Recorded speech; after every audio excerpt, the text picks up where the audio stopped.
Hey guys, it's Cobra here, and first off, I don't know if you can tell, but I'm trying a new scenery here. I'm usually sitting down in a chair, but now we're gonna do a standing up. Wouldn't mind, get the posters in there and everything, so I have a decent background. Um, so that's new. Anyways, and this is gonna be a tag that I'm gonna start, and it's it's kind of something that pertains to me recently, about gaming disappointments. Oh, when I was a kid, um, we used to have video games and all that, and I loved them, and I didn't really know the difference between a good and a bad game. Usually the fact of the matter was either the game was too hard for me or something like that. Um, but now that I'm older, I know the difference between a good game or a bad game. I know the difference between a game that has horrid controls and a game that runs fluently. Um, and because of that, there are now games that are majorly disappointing. Um, and I had that experience, unfortunately, today.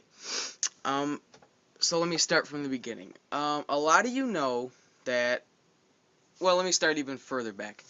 When I was a kid, I remember seeing the movie Army of Darkness. In fact, this is even the poster right here for the movie.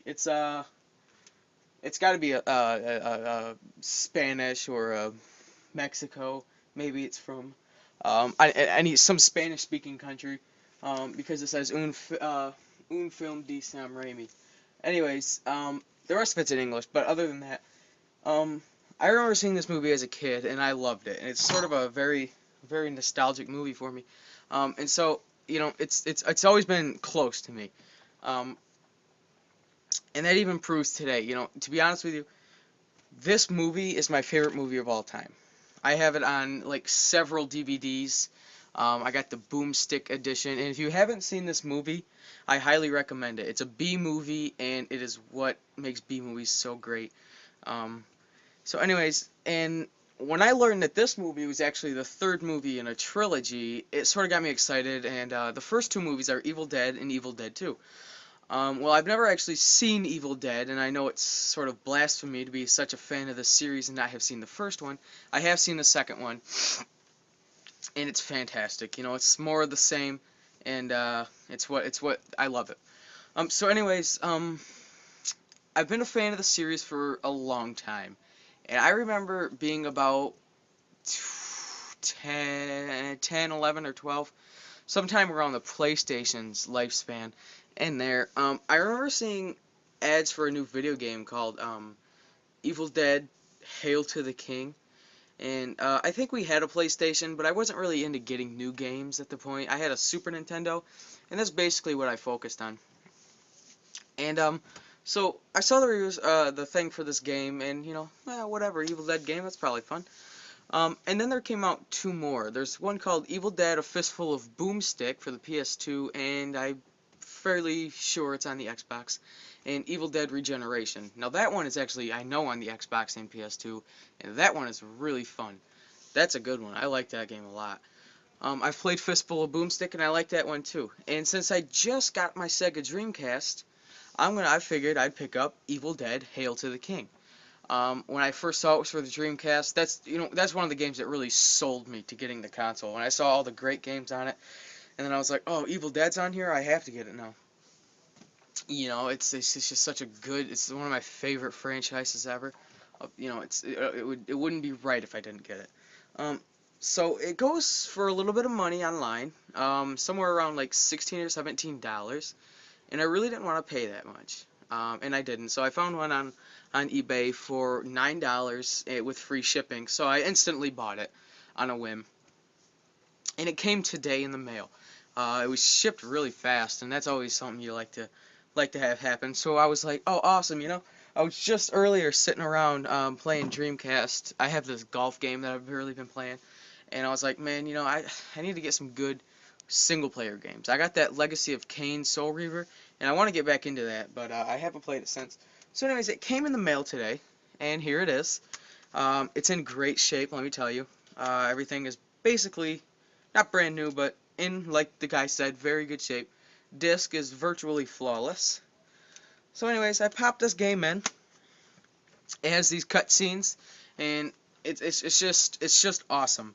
Um, the cutscenes look fantastic, and they really show off what the Dreamcast can do. I didn't know it was capable of such good graphics, and the cutscenes are fantastic. You know, it's Bruce Campbell is Ash in the movie. This guy here, and he's actually from Michigan, which is where I'm from, which just adds to, you know, the things that I like about him. Anyways, he does the narration for the voice, and you know, I was watching this cutscene, and it picks up where the third movie left off, which is cool because it continues the story and adds more level of I'm more intrigued in the game. So I start playing, and the first thing that when the game starts, you're on a menu with your items and things, and that's fine. Basically, the goal of the game is to get the pages of a book called the Necronomicon. The whole series is based around this book, basically. Anyways, so once you get those pages, I guess that's when you beat the game. I'm not really sure. So anyways, you start the game, and immediately, once that game started, I was just distraught. I was so disappointed immediately. Just, I, I, I couldn't believe it. The camera, let me start with the camera, because that's a big problem, is fixed. The camera does not move. Imagine this. Imagine a game where the camera is like a security camera in the corner of a room. And each time you come in the range of a different camera, that camera switches so that's your view. So let's say there's a camera here, and there's a camera here, and I'm right here. All of a sudden, this camera's going to pick me up. Okay, well, I start backing up, and there's a guy this way. All of a sudden, this camera picks me up. So my camera, it completely changes all of a sudden. And that might not sound bad, but once you hear the control scheme, it's going to be terrible. It's going to be terrible. The control scheme goes like this. Let me grab a controller real quick. Okay, the control scheme goes like this.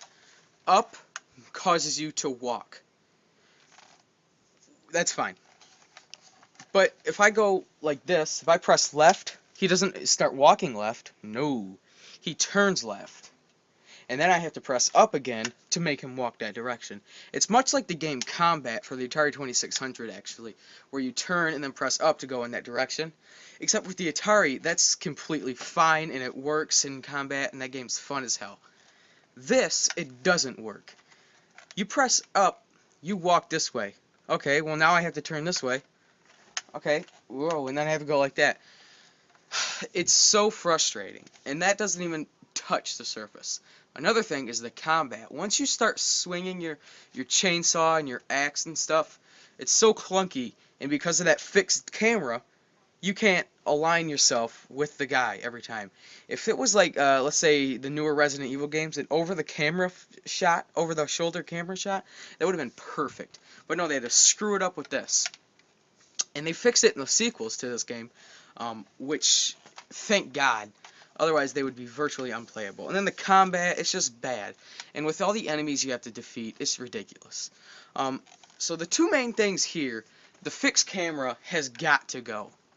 That is a terrible idea. I can't even believe they even put that in the game. Another thing is the controls. They have to go. It doesn't make sense. And the control setup doesn't even make sense.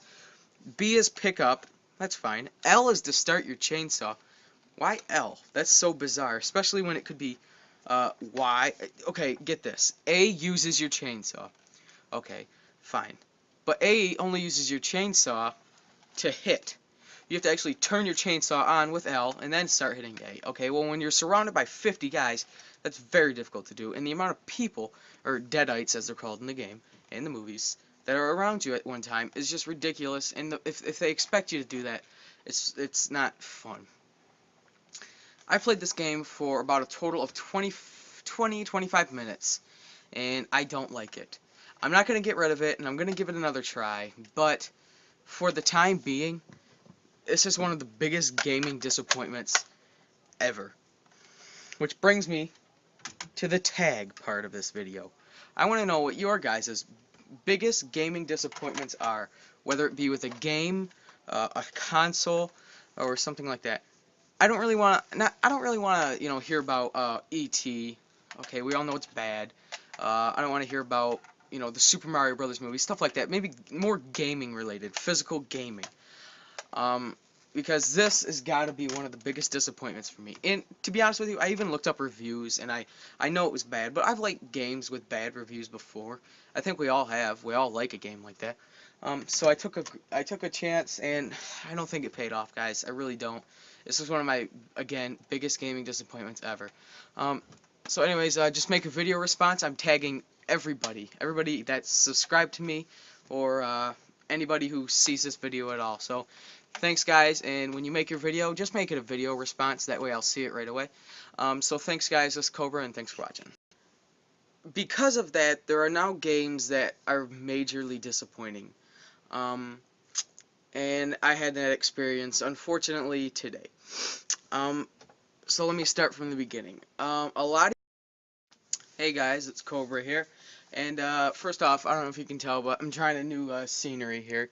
I'm usually sitting down in a chair, but now we're going to do a standing up. I wouldn't mind, get the posters in there and everything. So I have a decent background. Something like that. But now that I'm older, I know the difference between a good game with, or a bad game. I know the difference between a game that has horrid controls and a game that runs fluently.